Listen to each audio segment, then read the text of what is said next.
Welcome, friends, to Beyond the Crucible, the podcast that dares to talk about setback and failure, but not so we can commiserate. It's so we can elevate. I'm Gary Schneeberger, the co-host of the show, and our mission today is to offer you the hope that your crucible experiences, those setbacks and challenges that you faced in the past, or maybe are facing right now, those do not define you. They refine you. They did not happen to you. They happened for you. And I don't know many people, probably no one, if I'm being brutally honest, who knows that better than the founder of Beyond the Crucible, the host of this program, and my friend, Warwick Fairfax. Warwick, I've hosted this show with you since its inception. And I don't know if we've ever had one that you've been more excited about than this one. Very, very true. I'm absolutely very excited to talk about the person who is featured in this episode. Ooh, good teaser. That's a good teaser. All those episodes we've done on movies have helped you. That's a good trailer teaser.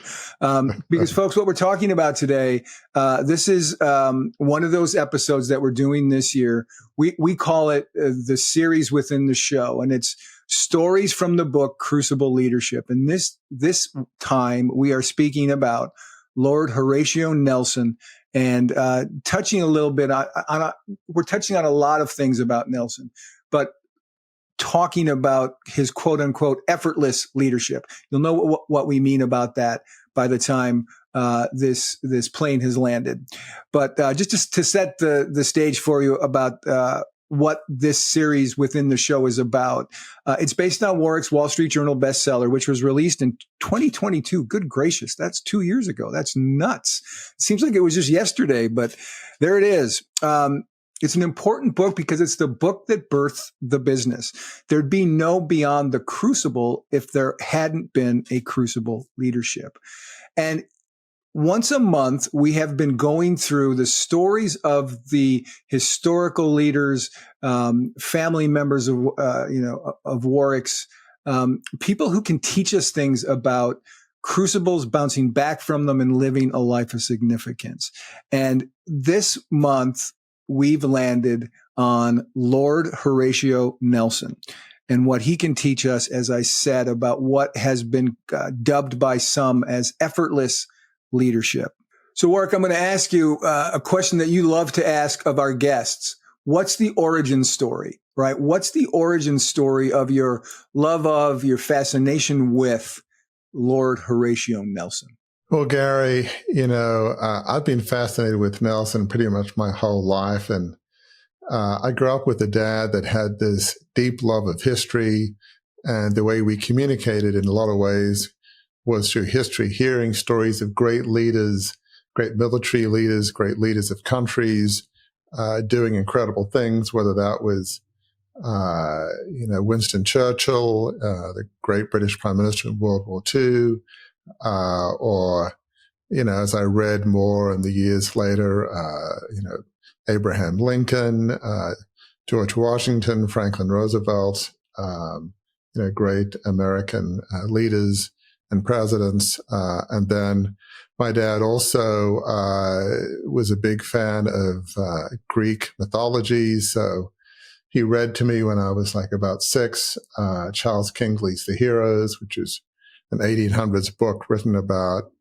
great, mythological Greek heroes like Odysseus, Perseus, Theseus, great leaders faced with impossible odds, and finding a way to persevere. And of all those heroes, Nelson was probably pretty close to the top. He was my father's favorite hero, if you will. And ironically, he was also John Fairfax's favorite hero. Back in the day, they would play parlor games. Who's your favorite hero? Not quite as fashionable these days, but back in the day. And so, our next retreat, Warwick, our next Beyond the Crucible retreat, let's do that. Exactly. So, certainly back then that was, John Fairfax's favorite hero. And, one of the things that really crystallized it for me with Nelson was when I was 6 years old, we lived in England for a year or so, and my father took me to see HMS Victory, which was the ship that was Nelson's flagship at the Battle of Trafalgar, which we'll explain more later. And that's docked in Portsmouth, which is in the south coast of England. He also took me to a famous wax museum in London called Madame Tussauds Wax Museum. At the time, they had a recreation of the Battle of Trafalgar from the vantage point of the gun deck of HMS Victory. So picture here you are in this wax museum, and it was done so well. It was like sounds of guns and smoke and lights, and you could see, the crew of HMS Victory trying to load their cannons before the French opposition fleet could load theirs. And you sort of are like about, 30 yards, 30 feet away, not very far. And right. It's a race of life and death as to who can load their guns and fire them the quickest. So you just got a real feel of what it was like to be in the midst of the gun deck of the Battle of Trafalgar. So, so partly because of the stories about Nelson and seeing his ship HMS Victory in Portsmouth, and then this recreation of the Battle of Trafalgar at Madame Tussauds, it sort of brought the whole thing to life. And so, it's a story of somebody that I grew up with and admired. And one of the things that my dad would mention, my dad was had almost like a human encyclopedia for history. So he didn't need to read books to me. He just it all came from his mind. It was pretty unbelievable. So he would tell me this story right before the Battle of Trafalgar,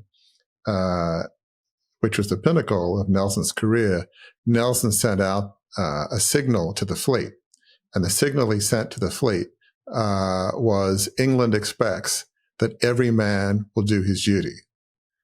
And I don't know that it was intentional, but I interpreted it as a 6-year-old boy is that, Australia or, John Fairfax Limited, the family business, your parents, ancestors all expect that you will do your duty and go into, as listeners know, the 150-year-old family media business. So I don't know that was intended as a message, but that's how I took it, like hearing from Nelson, I was going to do my duty. One other interesting side note on that famous phrase is back then, the way they signaled the fleet was through flags. They sort of hold the flags up the top of the mast. You had about 5 or 6 flags that sent messages. That's kind of how you did it. Well, for whatever reason, originally, Nelson wanted to say, England confides that every man will do his duty, which in modern English means England is confident that every man will do his duty. And the seaman said, well, sir, the flag to do confides is like, 3, 4, 5, and I can get away with 1 with expects. Can I just do 1 flag? He said, fine. You want to do expects rather than confides? Whatever. Let's just get the job done, or something to that effect. But what I love about that original phrase is, and we'll get to this more, he had so much confidence in the crewmen in his fleet that it was basically, England is confident that every man will do his duty. So I think is confident is a more accurate phrase than expects. It's like basically you're saying to his team, I know you'll do whatever it takes for us to succeed and do our best. I know you will. I'm 100% confident. I'm with you. This is an interesting episode for me because we've already talked about, we've done an episode on my favorite hero when I was growing up, and that was Spider-Man. When we did the movie series a couple of years ago, we talked about Spider-Man. So I've already had this experience of talking about my greatest hero growing up. And his big quote that I remember is, with great power comes great responsibility. So there you go. Couple of things that both from Nelson and from Spider-Man that can help folks as they navigate their journey from setback to significance. And, maybe even Horatio Nelson could have said that. I mean, he probably would have agreed with that. So, yeah, with great for power sure comes great responsibility. Yeah. Indeed. So one of the things, Warwick, in the book, you make special note of how Nelson practiced this idea that we've talked about a couple times already, just drive by, effortless leadership. Of course, it wasn't really effortless, right? Nothing that's meaningful ever is effortless. But what character traits did Nelson have that made it appear as if it was effortless? Because they wouldn't have come up with that word unless it seemed that way from him. Absolutely, Gary. Good point. A little background about Horatio Nelson.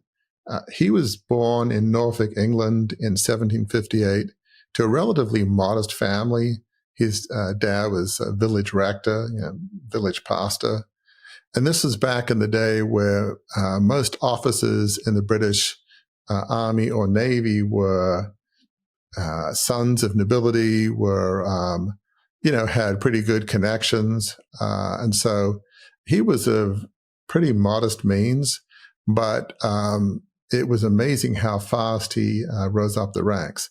So he joined the British Navy when he was 12.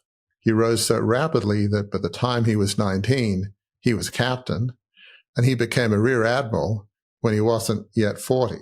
Now today, that's crazy. With college and everything, it's like impossible to do that. But you only rise that quickly if you have incredible talent and leadership ability. And when you're butting up against a system that tends to promote, back then, sons of noble birth. So for him to do that, he must have been incredibly competent and incredibly good to rise that quickly at that age, given the system. So Nelson had so many admirable character traits. He was somebody that had sound judgment. He could make instant decisions. He had this air of certainty and confidence, which, it's good to work with somebody with not arrogance, but just has this calm sense of confidence. And what's remarkable, in those nervous pre-battle hours, you've set the plan, but things can go wrong. You don't know what's going to happen. He had this surreal, serene calmness. It's almost like, does he have a heartbeat? There was no anxiety. It was just, he was probably the calmest in his life before battle. It was just crazy. And this sense of calmness and innate confidence, not arrogance, but innate confidence, it was one of the things that inspired tremendous confidence in his crew and his officers. And one of the other interesting things about Nelson, and this is true of certainly some of the great leaders, not all of them, is that those who served with him loved him. They not only admired him, they loved him. One young officer said of Nelson that Nelson was perhaps more generally beloved by all ranks of people under him than any officer in the service. More generally beloved, not liked, not admired, but beloved. The English poet Samuel Taylor Coleridge described Nelson's ability to get on with his officers and his crew this way: never was a commander so enthusiastically loved by men of all ranks, from the captain of the fleet to the youngest shipboy. So that sense of admiration and love was amazing, and there were reasons for it. There were reasons that he's been called a natural leader. He listened to those who served with him and was open and at ease. One of the things he did was he had this great sense of tolerance and this air of informality, even with junior officers, so-called midshipmen who could have been teenagers. He would invite these junior officers to dinner with him at his table. And he would just ask them, what do they think? What are their ideas? It was just this open conversation. You're talking about a captain and then later admiral who would do this. Incredibly unusual for a time in which there was, a strict hierarchy. One of the other remarkable things about Nelson was he believed in high communication with a consensual flavor. So this is in stark contrast, as I've mentioned, to the hierarchical nature of the British Navy at the time, where information was retained. People say knowledge is power. And so, some leaders tend not to want to share information. Nelson was the opposite. He wanted frankness of discussion, informality. He wanted to make sure that everybody knew what he was thinking. He had everybody's input. So when you feel heard by the people above you, when you feel like they're really listening to you, there's a clear plan, and you know exactly what that plan is and what your role is in that plan, it helps maybe you feel calm and, okay, I know what I'm doing. We've had input. It's time to go. It breeds a sense of consensus, a sense of confidence, and a sense of great admiration, if not love, for the leader. And to cap all this off, Nelson was not somebody to lead from behind. He was physically very brave. Before his eventual death in battle, Nelson had lost an eye and an arm. Now, you could say, okay, you're the captain, you're the admiral, you should protect yourself for the good of the fleet and, good of the mission. That just wasn't Nelson's way. He would put himself in harm's way time and time again. He would lead from the front. Now, whether that was a smart move, for the British Navy, what it instilled in his crew was, this is a guy that has tremendous courage. He leads from the front. How can you not admire a leader that's willing to be in there with you in the trenches, so to speak? So needless to say, all these qualities inspired tremendous loyalty from his officers and crew. You'd have people, when they got assigned to his crew, being a captain or midshipman or just regular crew, they just felt blessed and privileged because they were working for the great Horatio Nelson, somebody who was brilliant, but yet listen to them. You knew, what was going to happen, what the plan was. Who wouldn't want to work for a military commander like Nelson if you're in the British Navy? Of course you would, Yeah. You said a couple times there that, he was calm.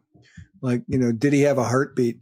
Just hearing you talk about that, I'm checking my Fitbit. My heart rate is 61 right now. So you've got me calm just as you're talking about that, because it's the kind of thing that today, as we help people, right, try to navigate their way back from setbacks, that kind of demeanor, that kind of leadership is critical. And I want to add one thing to what you said about how his crew loved him. People who worked with him loved him. He said this, and again, this is a perspective. What Nelson said in this quote I'm going to read is the kind of thing that if all of us can muster that in the teams that we lead, it helps us get to the destination that we want to get to. He said this: "I cannot pretend to be indifferent to the feelings of my friends." Love that, not just for the sentiment work, but it's so brief and so concise, and he's not verbose, right?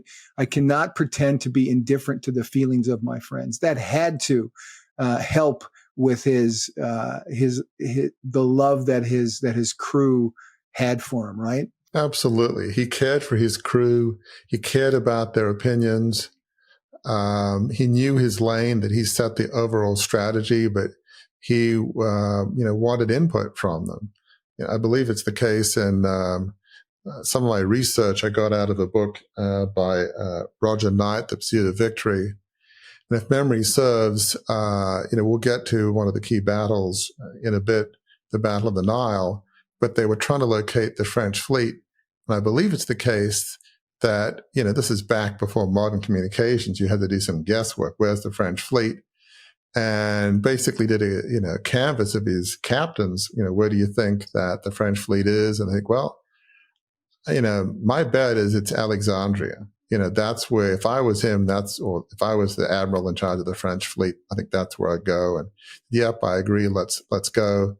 Well, it was pure Nelson is that he sought counsel from his captains. He had an idea, but the fact that they're all on the same page about where they should head definitely helped him. So can you imagine being one of the captains? He's asking my opinion for an absolutely critical decision. If we get this wrong, we'll miss the French fleet and won't be able to achieve our objective. But not a lot of leaders have this, demonstrated desire to listen to their team on massive decisions. And yeah, what you were saying about his calmness under fire. Today we see this sometimes in, great quarterbacks in football, whether it's Tom Brady or you pick your favorite quarterback.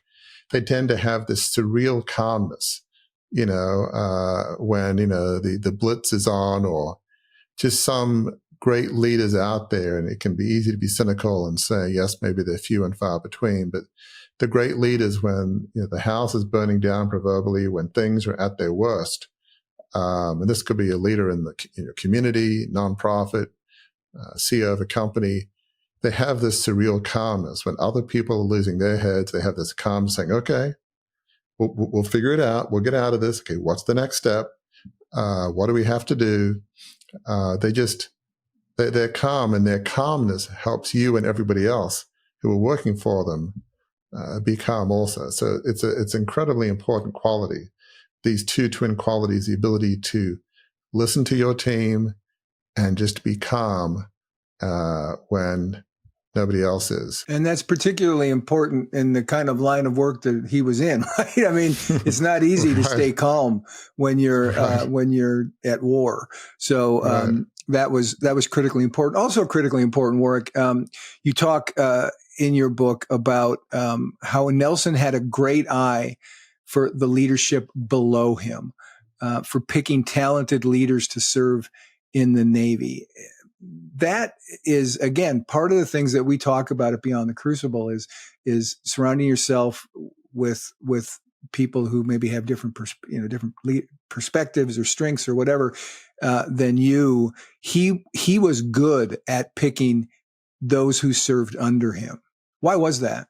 Nelson was so effective in picking senior officers of his crew that of the 11 captains of his ships in early 1805, 8 were admirals by the end of the war in 1815. That's 8 out of 11.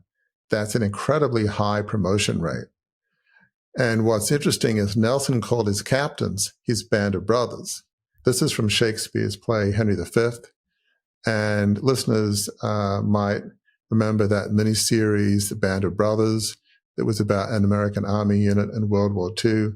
This all comes from the Henry V play, but it was Nelson was one of the first to coin this of a team in battle.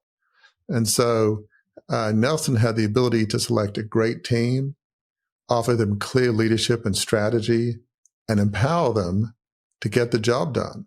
So he was good at picking leaders, but he was also good at mentoring them and empowering them so that they had the confidence to do what they needed to do to win the battle. Yeah, it makes me think of football coaches who have that coaching tree of, here's the 8 coaches that used to work for Mike Tomlin or used to work for whoever the coach is. There's something about that they pass along their knowledge, they pass along their perspective on how to do the job, and then other people pick it up and run with it. That is critically important. I also, I'm interested, we haven't talked about this beforehand, so here comes a curveball. If I can switch from football to baseball as I'm talking here. I found a quote from Nelson that I was trying to think, what are some things that we can share with listeners and viewers that Nelson did that they can do in leading their own teams in their pursuit of a life of significance. And he said, this surprised me when I read this quote, and maybe you have some insight into it. He said this: I could not tread these perilous paths in safety if I did not keep a saving sense of humor. With all the other things that we've talked about him being so physically strong and courageous, here's a guy who also acknowledged that sometimes you just got to laugh at things, that a sense of humor to bleed off some of that tension perhaps is critically important. What's your reaction to that?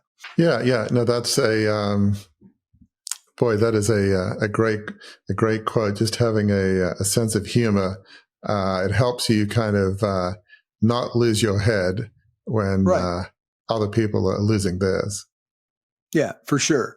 And that's, the fact that he saw that, right? That he saw that as something that was important to him as he was carrying all that stuff out. I mean, I don't think of wartime as Chuckles time, but apparently his ability to have a sense of humor, even in the midst of that, just speaks to me more to his character.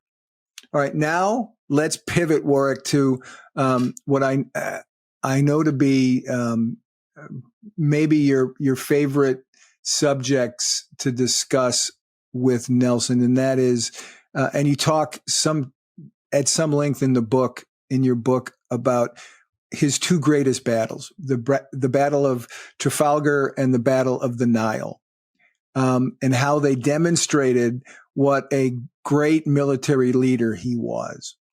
Unpack those for listeners and viewers, and what they say. Again, what we're focusing on here, folks, is what these stories, these anecdotes, this information that Warwick is sharing says about Horatio Nelson and his leadership, and how that helped other people follow him, helped him achieve his life of significance, which is, a pretty high stakes life of significance. So let's talk about those battles.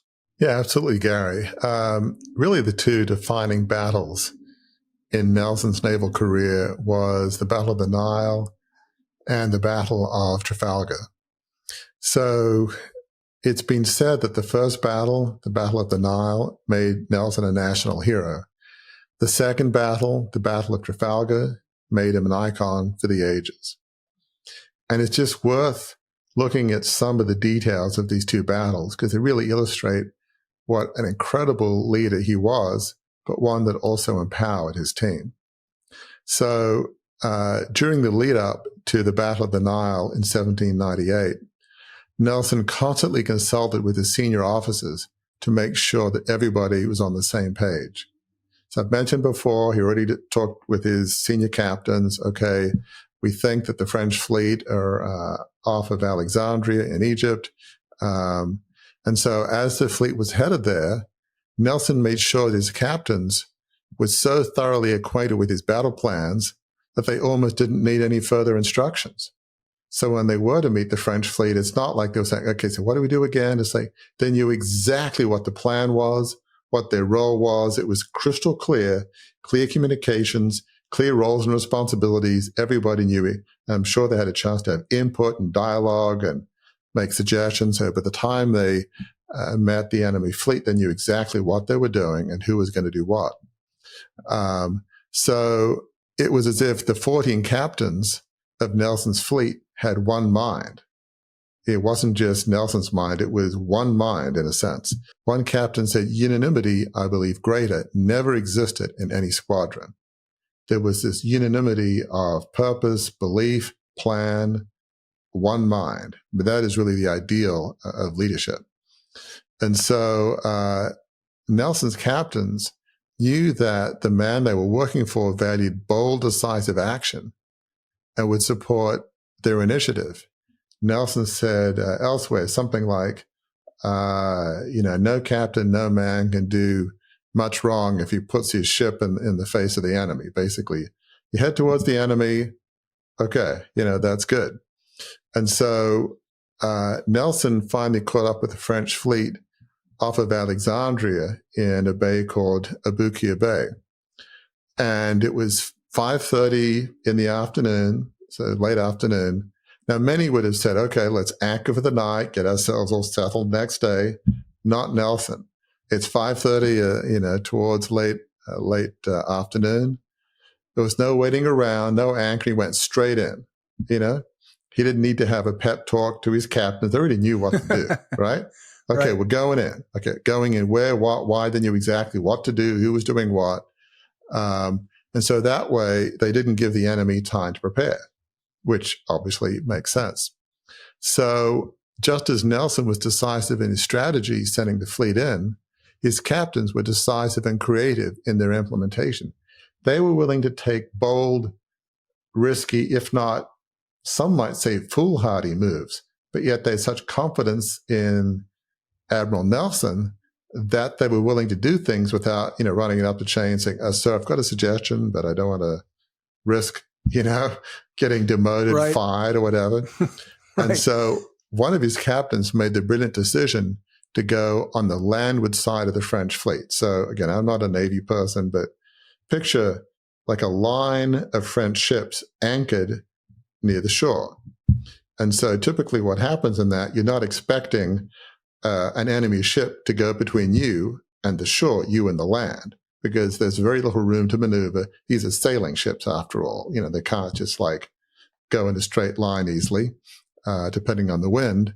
And so, of course, all of their loaded cannons were faced outward.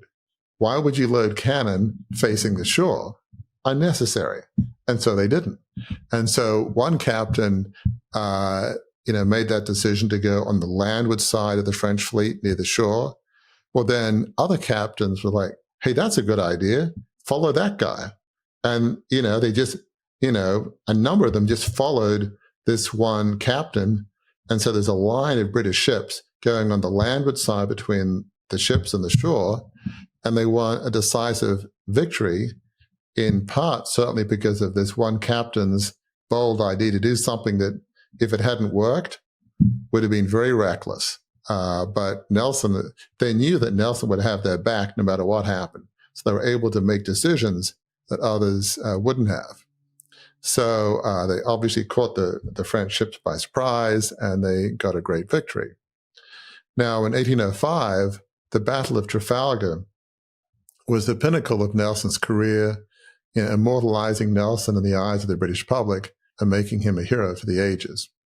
So at a meeting of his captains before the Battle of Trafalgar, which is sort of off the sort of Spanish, Portuguese coast somewhere in that region, Nelson explained the tactics to, again, his captains. He said he would split the fleet into two parallel lines. One line would be led by Nelson, the other led by an admiral under his command. And these two lines would head straight towards the enemy, kind of like basically perpendicular to the line of ships. And so, and they would fire, and they wouldn't fire any of their cannon until they were very close. Now, the line of ships led by Nelson would head towards the head of the enemy's line. But then at the last minute, they would turn and head straight to the middle of the enemy's line of ships, basically splitting the ships in two. And the other line of ships would attack the rear of the enemy's line, making sure they wouldn't escape. So Nelson's plan, of course, was brilliant. It was audacious. He aimed to get an overwhelming victory. His captains all approved of his strategy. I'm sure if they had any contrary thoughts, they would have said it, but obviously it's a brilliant strategy. They said, yep, this will work. Brilliant strategy, sir. Let's go. But one of the reasons Nelson knew that his strategy would work is he had two key elements in his favor. And one was the superiority of technology. The British guns were superior to the enemy they were facing, a combination of French and Spanish fleets. They had superior technology. And the other thing that Nelson had was the superiority of the British crew. I forget the numbers. I'm sure they're in Roger Knight's book that I just mentioned. But let's say to load a cannon, maybe the French and Spanish fleet took, their crews took maybe, 2 minutes to reload a cannon. Let's say the British took only like a minute 30. Well, 30 extra seconds literally means the difference between life and death. Recall what I was talking about at Madame Tussauds Wax Museum with the whole recreation of the gun deck. You've got your cannon. You've got another ship that's probably pretty close. You can probably see the opposition crew, and whoever loads their cannon and fires first is not only going to win, is going to survive. And so, but he knew he had superior technology and superior trained crew that could reload their cannon faster than the enemy could. So he made this brilliant plan, knowing the superiority of technology and the superiority of his crew. So in the morning of October 21st, 1805, Nelson sailed his 27 ships against his French counterpart, Admiral Villeneuve, who had a combined French and Spanish fleet of 33 ships. Now, at the height of battle, Nelson's flagship HMS Victory, again, that's the one I mentioned I visited in south coast of England in Portsmouth. Nelson's flagship HMS Victory pass through the line of enemy ships. Remember, he was going to pass through the middle of that line. And so you've got ships tangled around each other, if you will. Nelson decided that he would go on the deck of his ship with his admiral's hat, his uniform, and all his medals. It screamed, really important person, probably an admiral. I mean, Nelson was brilliant in so many ways, but when it came to physical bravery, I guess he wanted to be out there with his crew. But so as it happened, there was a sharpshooter on one of the tops of the masts of the enemy French ships. Again, they're locked really close together. And that sharpshooter fired a musket ball from high atop that enemy ship, and it struck Nelson. As soon as Nelson was hit, he knew immediately that it was a fatal wound and he wouldn't survive. And he died 3 hours later. Now, nearing death, one of his captains congratulated him on a brilliant victory. By then, they knew, who was going to win, so to speak. And Nelson thanked the captain, saying, "Now I'm satisfied. Thank God I've done my duty." It was never about personal glory. It was all about the mission and serving his nation of Britain that was fighting Emperor Napoleon Bonaparte, who at the time was the leader of France that was seeking to conquer all of Europe, and the British and their allies were seeking to stop Napoleon conquer all of Europe. So it was a noble cause, and obviously Nelson's part was to make sure that the British fleet was in control of the seas, not the French fleet, which was obviously an important part of the battle. So in January 1806, there was a 2-day state funeral for Nelson in London. And one of the most touching things about this funeral procession was that as Nelson's coffin passed by the crowds, there was complete silence. Everybody without instruction, they took their hats off. Such was the love, respect, and gratitude the British people felt towards Horatio Nelson. Remember, Horatio Nelson, he was not the son of a duke or an earl. He came from relatively modest means. And the people knew that he, in a sense, was one of them, that he became an admiral because of his sheer competence and courage and leadership ability. Your average person is going to admire somebody like that. And so in 1843, a statue of Nelson was placed on a tall column in London's Trafalgar Square. And obviously this Trafalgar Square was named after Nelson's most famous victory. So at the pinnacle of his career, he was still, I think, a relatively young man at the time. At the site of his greatest victory, Trafalgar, Nelson was taken from the British people and was killed.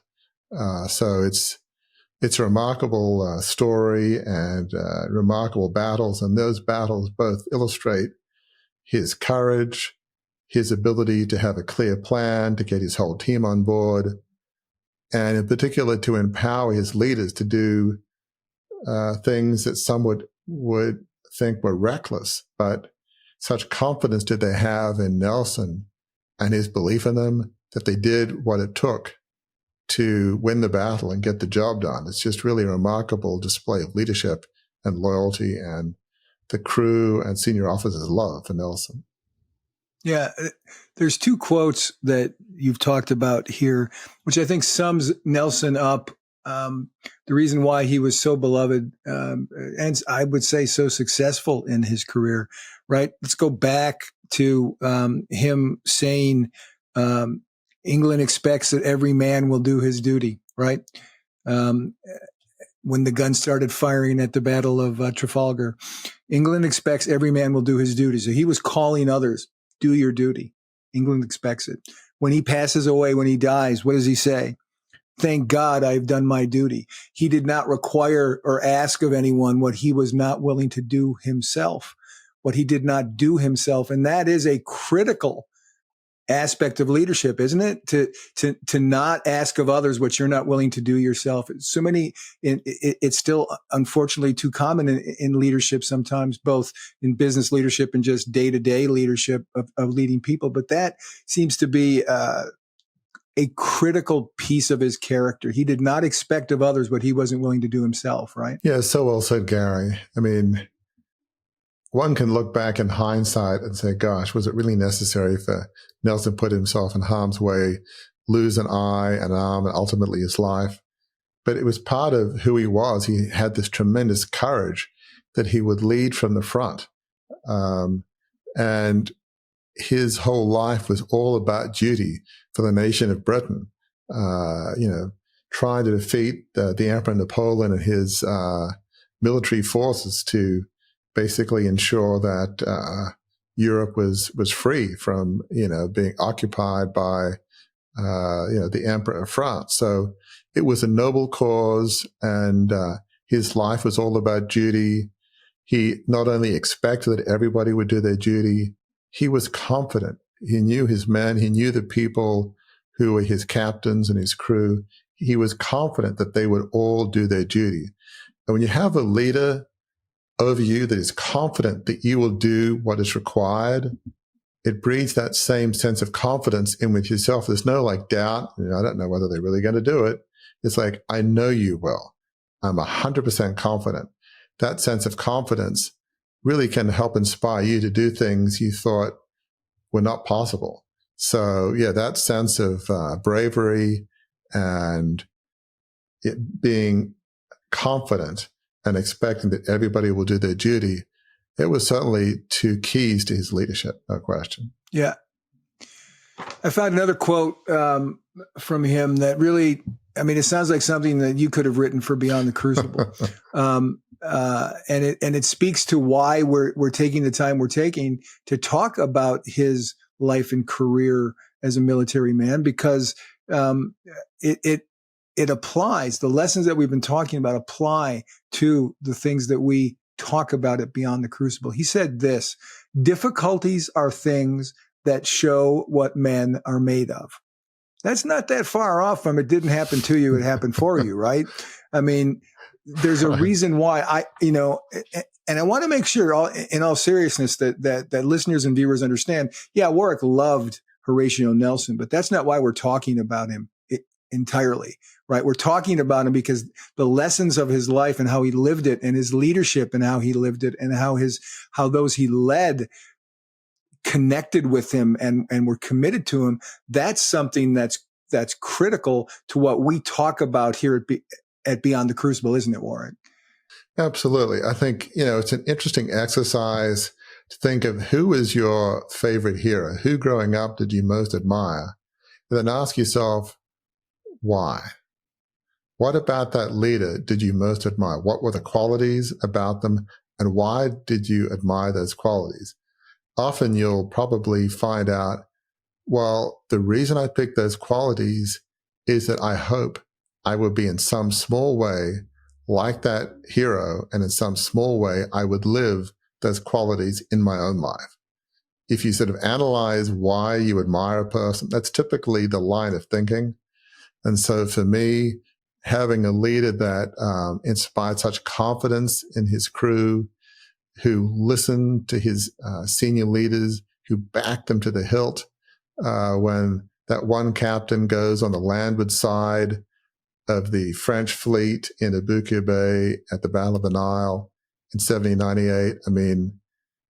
That's the kind of thing that in many other cases would have got that captain fired, especially if it didn't work out, but not with Nelson.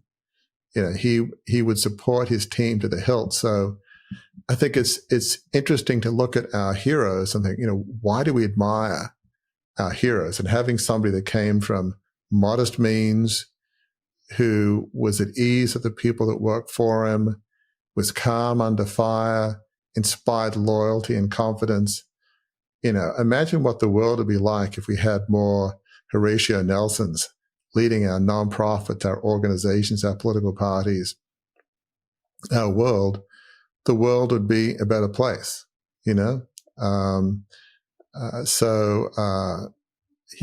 that's why looking at heroes and why we admire them is not just about daydreaming about our heroes, It's about what are the qualities that they have that I would like to live in my own life as a, father, mother,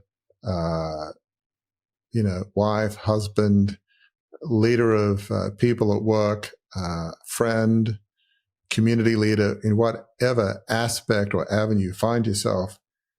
What are those qualities that they had, and what would it look like to live them out, a bit more in my own life and my interactions with other people? Yeah. Now, as the co-host of the show, Warwick, I'm going to need to ask you, because you just landed the plane, so I need you to pull back on the. Sorry, I need you to pull back a little bit because you landed the plane so perfectly, and we're not quite done yet. So that's never happened before. But that was truly, in all seriousness, that was a great summation of what we've talked about, and right. why it's important to examine our heroes. But as we always do with these kinds of episodes where it's just the two of us talking, and we get to talking, and I want to make sure that folks get the high points here, because there's a lot of high points. So what, from your perspective, are the big takeaways from Lord Horatio Nelson that we discussed today that can help our listeners and viewers make their vision a reality? So there's a lot to admire and appreciate about Horatio Nelson. He was a self-made man in an age in the British military where typically leadership went to people of nobility. So that's one factor. And another is, you look at Nelson's rise, being a captain before 20 and an rear admiral before 40. I mean, that's almost unthinkable. But Nelson's rise was because of his ability, his sheer competence, despite the conventions of the time. Nelson had this calm confidence with the clear strategy, who always led from the front, even putting his own life and safety on the line. He inspired immense confidence and loyalty from those who served under him.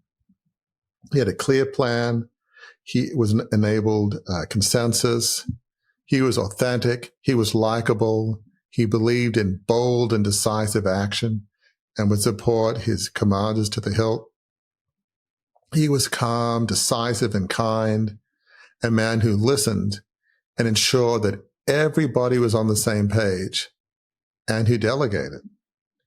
We may not be the admiral of a large fleet in a decisive battle, but we can learn a lot from Nelson. We can seek to be calm with those around us and have a clear vision and strategy while hiring the best people and empowering them to implement the vision. There's a lot of people in our day and age who are controlling people, who hoard information, don't share it, and micromanage. That was the opposite of Nelson. He shared information, he empowered, he dialogued, and he would back his team to the hilt. So one measure of how successful we are is how much bold action our team takes without having to ask us every second for feedback. Sir, ma'am, excuse me, should I do this? I'm not sure. If you err on the side of, okay, I know what the leader of the team wants, I don't have to ask them for every little, micro decision, or even, medium range decision. You do get a sense of, okay, Admiral Nelson, I'm going to head my ship off to some other part of the Mediterranean, and, I'll assume you're okay with that. No, obviously you've got to move as one. You've got to know where Right. the line is. But I think intuitively, it's not that hard to figure out what's the decision that the admiral needs to make with our council, and where's my delegated area of responsibility? Okay, I'm the captain of my ship. I'm part of the fleet. If I see an opportunity, I take it. That's clearly within your purview, clearly within your power, at least under Admiral Nelson's perspective. And as I've said, we can also learn from Nelson the importance of clearly communicating vision and strategy and listening to our team. Notice how before each battle, including the Battle of Trafalgar, it was crystal clear what this battle plan was, crystal clear what the strategy is. It's like being in the huddle in an NFL football game. Everybody knows exactly, who's doing what. How many times do you see somebody saying, oh, I guess I didn't realize you were going to throw it there, or I missed my assignment, or, oops, well, there was poor communication. None of that happened with Nelson. It was crystal clear who was going where, what the plan of action is, what the play was. So we can learn a lot from that. And I guess the final thing is, for our vision to become reality, we need both a clear vision and a clear strategy. We also need a great team and the confidence to partner with that team to implement that vision and strategy. So clear vision, clear strategy, great team, and having the confidence in your team to let them do what they do best, to implement that vision and strategy. It's pretty simple, but one of the things we say a lot here at Beyond the Crucible is living your values, living your beliefs is absolutely key. And that's what Nelson did. It's easy to read a management textbook that says you got to clearly communicate, you got to empower your team, you got to have a clear strategy. Every book on leadership and strategy says that. It's not rocket science. Well, why don't we have better leaders in business or in politics? Well, people read that and then they ignore it. They're not willing to let go because their ego, their identity, as we spoke about in a recent blog and podcast, their identity is all about them. It's all about me winning or losing, not my team. So when you have the right character and the right values and you live those values and character the way that Nelson did, you can actually do what all the management textbooks say. But that's really when the battle is won and lost is, are you willing to actually live the beliefs and values in your heart of hearts? You should. If you do, maybe you can't quite be Nelson, but maybe you can be somewhere on that spectrum to being that kind of a leader. So it's really about ultimately living your values and beliefs that helps you be at least somewhat like a Nelson in some ironic way. And it was poetic that you said about that. That's where the battle is won or lost, because that's what we've talked about. And that's what made Nelson an icon of the age, for the ages, as you said at the outset. Folks, the plane's on the ground again. Sorry, I made Warwick pick it up for a little bit. I made him go back in the air because he prematurely landed it so well. But that does wrap up our 8th episode. That is the series within a show that we're calling Stories from the Book Crucible Leadership. We'll turn the page next month to another story to help you turn the page and move beyond your crucible to a life of significance. We'll see you then.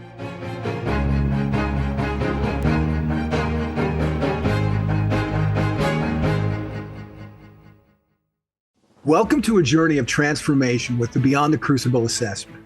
Unlike any other, this tool is designed to guide you from adversity to achievement. As you answer a few insightful questions, you won't just find a label like the helper or the individualist. Instead, you'll uncover your unique position in the journey of resilience. This assessment reveals where you stand today, the direction you should aim for, and crucially, the steps to get there. It's more than an assessment. It's a roadmap to a life of significance. Ready? Visit beyondthecrucible.com. Take the free assessment and start charting your course to a life of significance today.